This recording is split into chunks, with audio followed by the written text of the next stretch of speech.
Bismillahirrahmanirrahim. Alhamdulillahi Rabbil Alamin. Assalamualaikum warahmatullahi wabarakatuh. Apa kabar teman-teman? Alhamdulillah, di video pembelajaran kali ini kita akan belajar pelajaran tematik. Tentunya kita sudah sampai pada tema 1, selamatkan makhluk hidup. Subtema ketiga, ayo selamatkan hewan dan tumbuhan. Pembelajaran pertama, yuk kita simak penjelasan berikut ini. Nah teman-teman, sudah disiapkan buku paket kalian masing-masing? Yuk, kita hari ini akan belajar di pembelajaran 1 tentang bagaimana membuat kesimpulan berdasarkan teks laporan pengamatan yang dibaca.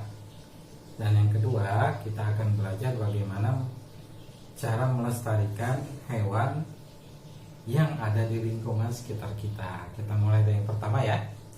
Nah, teman-teman masih ingat tentang pelajaran yang lalu tentang ide pokok? Nah, alhamdulillah. Dan juga tentang apa itu laporan. Ya, Bapak sedikit mengulang kembali tentang ide pokok ya. Ide pokok itu dalam setiap paragraf biasanya terdapat satu ide pokok ya. Nah, di pembelajaran kali ini ketika kalian nanti membaca teks sebuah laporan hasil pengamatan, kalian akan diminta membuat kesimpulan. Nah, bagaimana cara membuat kesimpulan dari sebuah teks laporan yang kita baca? Perhatikan teman-teman ya. Yang pertama ya, apa saja hal-hal yang harus diperhatikan dalam membuat kesimpulan teman-teman? Yang pertama, cari dulu ide pokok yang ada pada teks. Misalnya, pada sebuah teks laporan terdapat 3 atau 4 paragraf teman-teman. Berarti ada berapa ide pokok yang harus kita peroleh? Iya, betul. Ada 3 atau 4 ide pokok. Nah, ini yang kita perlukan teman-teman ketika kita ingin membuat kesimpulan. Ya, kesimpulan itu semacam hasil akhir ya, setelah kita yang pertama tadi mencari atau menentukan ide pokok. Yang kedua teman-teman adalah mencatat kata kunci teks. Apa itu kata kunci? Kata kunci adalah kata yang di dalam sebuah paragraf atau beberapa paragraf itu sering muncul teman-teman. Nah, untuk menentukan kata kunci tersebut, kalian bisa memberi garis bawah.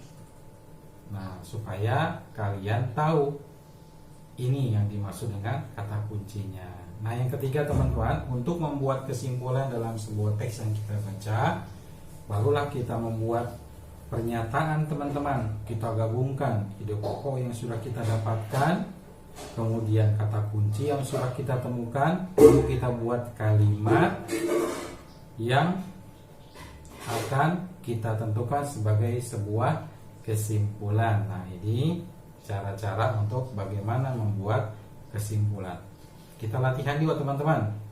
Nih, Pak Hendra akan melampirkan sebuah video yang berisi teks laporan hasil pengamatan yang harus kalian baca terlebih dahulu. Kalau kalian belum paham, kalian bisa pause dulu videonya, nanti kembali lagi diputar ulang ya. Coba kita saksikan video berikut ini.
Baik teman-teman semuanya yang dirahmati Allah, setelah kalian tadi melatih diri kalian dengan bagaimana membuat sebuah kesimpulan dari teks hasil pengamatan, ya, sekarang kita akan belajar tujuan pembelajaran yang kedua, ya, yaitu bagaimana cara melestarikan hewan yang ada di lingkungan sekitar kita. Baik teman-teman, coba kalian perhatikan gambar hewan yang ada di video ini ya. Ya. Hewan apakah ini? Silakan teman-teman bisa lihat. Nah, kalau teman-teman sudah melihat hewan-hewan yang Bapak tampilkan di sini, tentunya kalian punya kesimpulan ya. Di sini hewan-hewan tersebut yang kita rasakan sekarang adalah semakin berkurang jumlah mereka ya, atau jumlah populasi yang ada di dunia ini. Teman-teman coba boleh memikirkan tentang suatu hal ya. Mengapa kok bisa jumlah mereka semakin hari semakin berkurang? Maka dari itu pemerintah, khususnya negara kita Indonesia, ya, sudah membuat berbagai macam usaha untuk melindungi mereka. Ya, tentunya dengan izin Allah Subhanahu wa taala kita bisa ikut serta ya melestarikan keberadaan mereka, para hewan atau binatang yang dilindungi oleh pemerintah. Nah, teman-teman, sekarang agar lebih jelas, yuk kita saksikan bersama-sama video berikut tentang apa teman-teman? Tentang dua cara melestarikan hewan yang hampir punah. Yuk kita saksikan video berikut ini.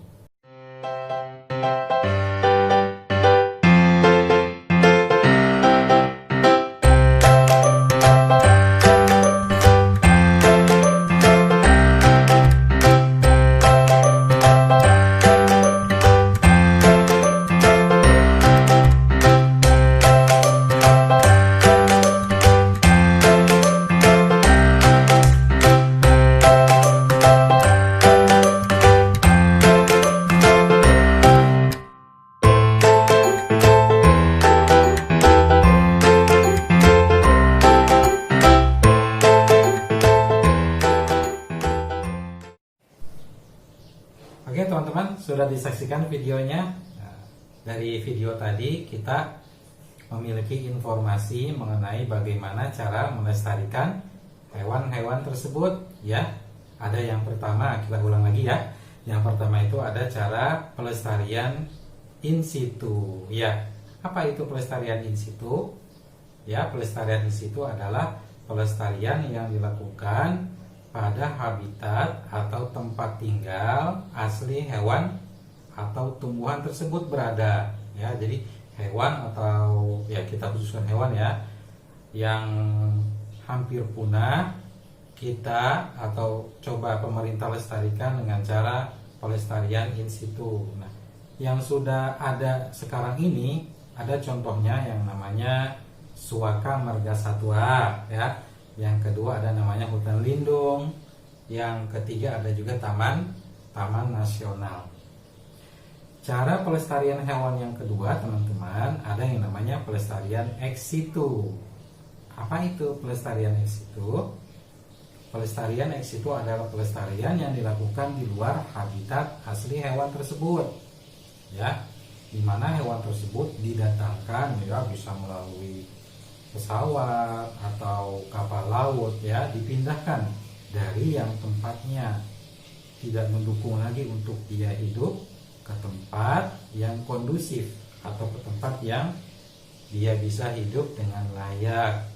Contohnya apa teman-teman? Ada yang namanya kebun botani ya, ada juga namanya taman safari. Siapa yang pernah ke taman safari? Iya, bagus ya. Yang ketiga ada juga kebun binatang. Nah, yang keempat ada salah satu tempat yang khusus satu binatang saja ya, namanya penangkaran. Kalau di kita ada namanya penangkaran penyu ya, ada penangkaran buaya dan lain sebagainya.